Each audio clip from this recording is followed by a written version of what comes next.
How's it going, everybody? Welcome to We Do Hardware. So the brand new RTX 3080 Ti and 3070 Ti was recently announced, and we already took a look at the 3080 Ti back on the main channel. Unfortunately, I didn't do an unboxing on this channel, but this one is already out. The new one on the block, and pretty much the exact same as the other one, is the brand new 3070 Ti.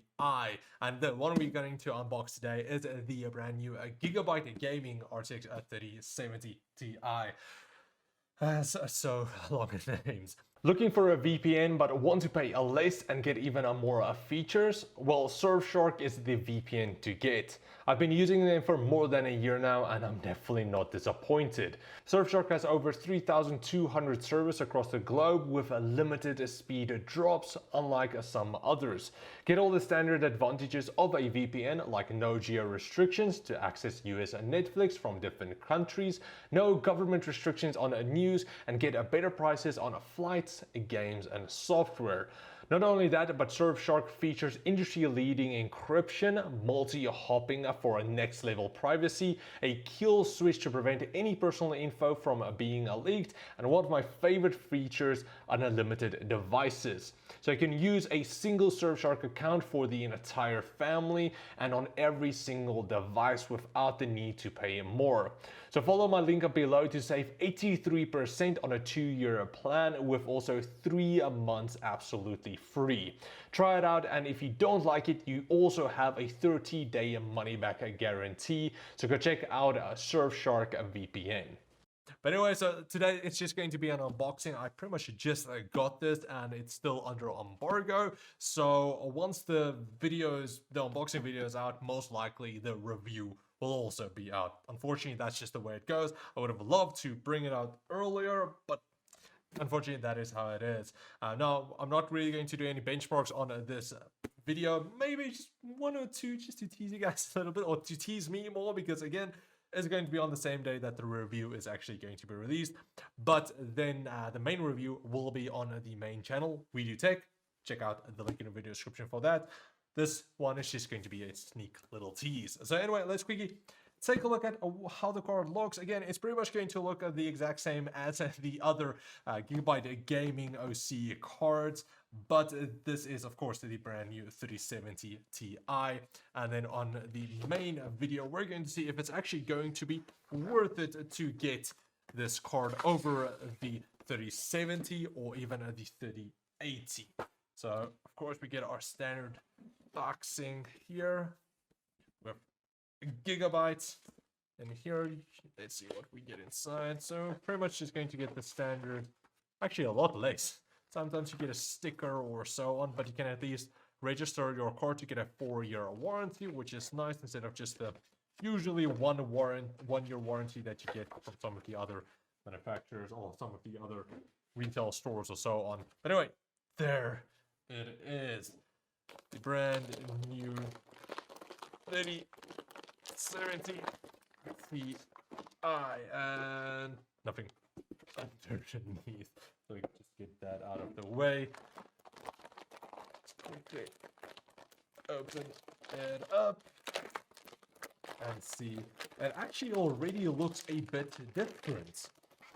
I can already see that for here on the back. This is actually much larger, but anyway, we'll get into that. Let's quickly take a look at the front first, because it actually looks different here as well. With the previous, the 3080 and the 3070 Gigabyte Gaming, those ones, and even like the 3060 Ti, mostly look exactly the same. And that was the same case for the new 3080 Ti. Unfortunately, we're currently busy benchmarking that one, so I can't have an exact side-by-side. Possibly I'll just throw in some pictures here. But that one also looked very similar towards the previous 3080, whereas this one definitely looks different. So instead of just the super angular designs, this one is still pretty sharp and angular, but it definitely looks different here on the sides and also here on the back.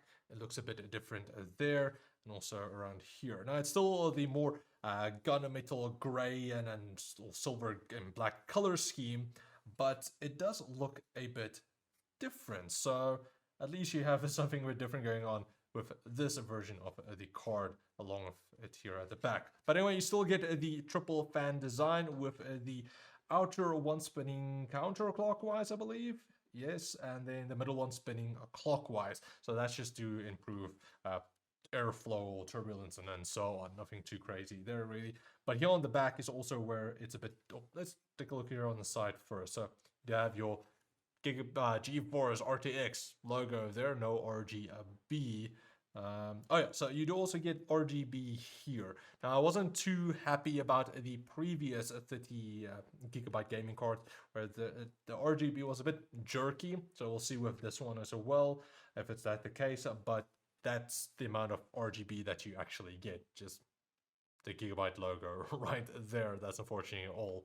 Now here on the side, it actually does look also a bit thicker, I believe, than the previous card. Now, I still don't have the previous 3070 with me, so I can't exactly say for sure, but I think the card is possibly the same thickness, but I think the radiator, the fins are quite a bit thicker, so the cooling might be a bit better on this card also, even though there wasn't a problem with the previous card.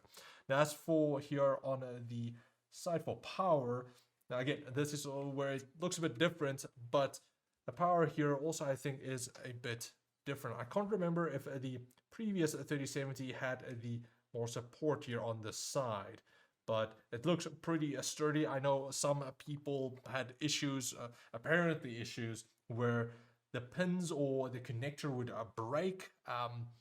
And I did see with the Gigabyte 3080, it was a bit loose. I didn't feel like it will actually break, but it was a bit loose if you do connect your cables and you press in quite a bit hard. Sometimes they're a bit tight, so you don't want to break it. Luckily, I don't think this is going to be a problem with this one. Same with the 3080 Ti that I reviewed.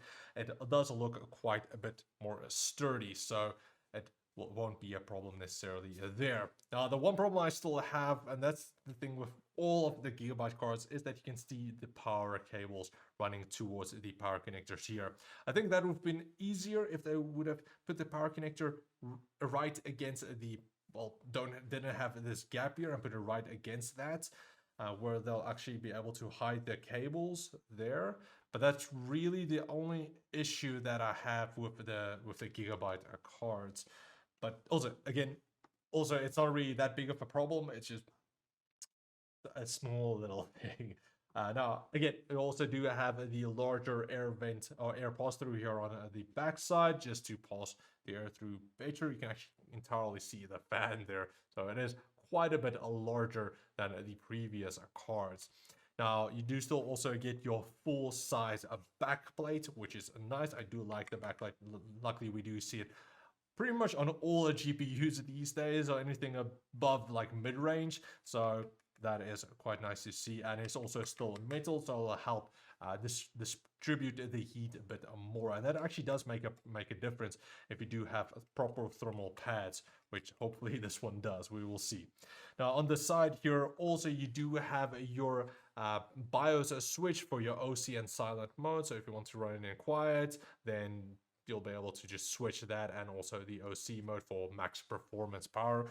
We honestly just always leave it on OC and then just adjust the fan curve otherwise, but you do have that option at least if you don't want to mess around too much. Now on the other side, we'll already taking a look there. Let's really take a look at our IO. So nice thing about this card, it can stand on its own without any problem. So there we go. It's not gonna fall. So let's quickly take a look at our I/O. You do actually have less. I think with the previous 3070, you possibly had 5 ports. I know with the 3080s and the 3080 Ti, you do have 5 ports. Even though that's not necessarily a problem, let's quickly, you do have your DisplayPort version 1.4, I believe, HDMI 2.1, DisplayPort version 1.4, and HDMI 2.1 for your 8K 60 and 4K 120 FPS. Now, anyway, what I want to say is that the I/O actually, the NVIDIA and AMD cards can only display up to 4 cards, so four displays. I currently have 5 or 6 even here, and I wanted to use more, but unfortunately I can't. Even though the 3080 that I used had enough ports, 5 ports, I wasn't able to display more than 4 at the same time. And fortunately, I'm not running a Intel CPU with integrated graphics, so a KF CPU. So that's unfortunate, but anyway, it's not the end of the world, luckily. Just backstory there. All right, so that is pretty much it for the 3070 Ti. It does look, again, pretty nice. I'm still not too crazy about the cable possibly there. Luckily, you won't necessarily see that, but yeah, looking like this, it looks a bit unneat. Again, not biggest problem. Luckily, it's not on this side. But anyway, that's pretty much it for the unboxing experience of the... Stop laughing, bird. That's the unboxing experience for the RTX 3070 Ti gaming OC from Gigabyte. I think... I don't know if you guys can hear that, but anyway. Let's quickly put it in the system and then also run like Surfshark and TimeSpy just to see actually how it performs.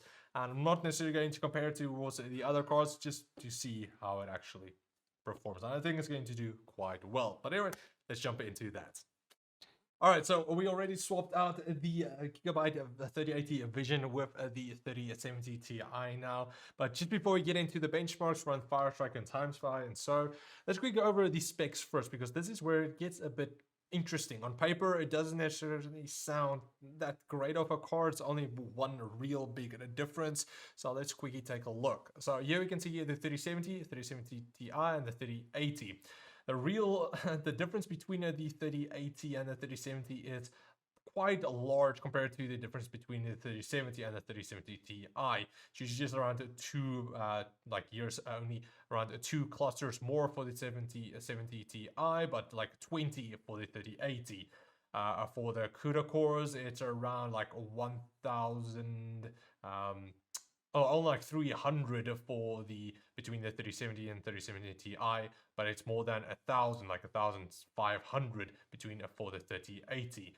So it's so close between the 3070 and the Ti version, but between the 3070 Ti and the 3080, it's quite a big of a difference. Now, where it really comes, the biggest difference between these cards is the memory. So even though it still has 8 gigs of memory, like the 3070, it now runs a GDDR6 memory like the 3080, but again, 2 gigs less than the 3080. So that's going to be a bit of a difference there. You can especially see this in a bandwidth, which is around like 150 more compared to the 3070, but it's still quite a bit less, 100 and also 50 less than the 3080. So on paper, I'm not exactly sure how it's going to perform. It's $100 difference between like both ranges. It's going to be $100 more than a 3070 and $100 less than a 3080. And I think it's going to be much, much closer towards the 3070 than actually the 3080. So it's going to be hard to really recommend which one you should go for. Now, yeah, let's quickly get into the benchmarks. Quickly going to run a Surfshark and also TimeSpy, and then we can just compare it towards the 3080 Ti, which I did benchmark again previously, and just see where it falls in those two benchmarks. So let's get into that. All right, so we're done with a Surfshark and also with a TimeSpy, and from what I can see is that here on TimeSpy, it's just a screenshot. So we had a full score of 28,000, almost 100, and a graphics score of 37,566. Now, if we take a look at some of the previous benchmarks, that isn't doing necessarily that well. It's around, let's say, 200, 300 points more of the overall score, and for the GPU score, graphics score, it's only around 1,000 more, and compare that towards the 3080, which is around 44,000 for the graphics score. That's quite a bit lower. It's closer to the 6800, or I don't have these 6700 XT here, but I'll probably be closer to that. But when it came to TimeSpy, so we had a full score of 14,268 and a graphics score of 15,080. When you compare that, it's quite actually a bit more. It's much closer towards the 6800, the RX 6800, where we had a score just below around 400 points less for the overall, and just around like 200 points less in the graphics score, around 1,000 more compared to the 3070. It's still quite a bit lower than the 3080, unfortunately. So you're more likely just getting a, yeah, just like the name implies, a buffed up 3070 that's not going to necessarily be that close or in the middle of the 3080. We'll see. Of course, this is just 2 benchmarks. We're going to run it in 4040p 4K, do all of that jazz, give it a full rundown, see actually how it performs. But so far, I think that the 3080 will still be a better bet overall. Possibly the only reason for the 3070 Ti, which will possibly be a better buy, is that there might actually be stock, because the chips are the GPUs, of course, you can't mine with them. You can mine, but they're going to be a lot lower. So that's possibly one of the reasons that you might get a 3070 Ti instead of the other two, because there's possibly going to be stock. So just a big shout out to Gigabyte South Africa for sending the card over for review. If you guys want to get it for yourself, video should be out by the time of the cards, should kind of be out by the time you're watching this. So check out the link in the video description. And if you guys enjoyed this unboxing, please like, share, subscribe, and a comment. Subscribe and a comment, and I'll check all of you in the main review. Cheers, guys.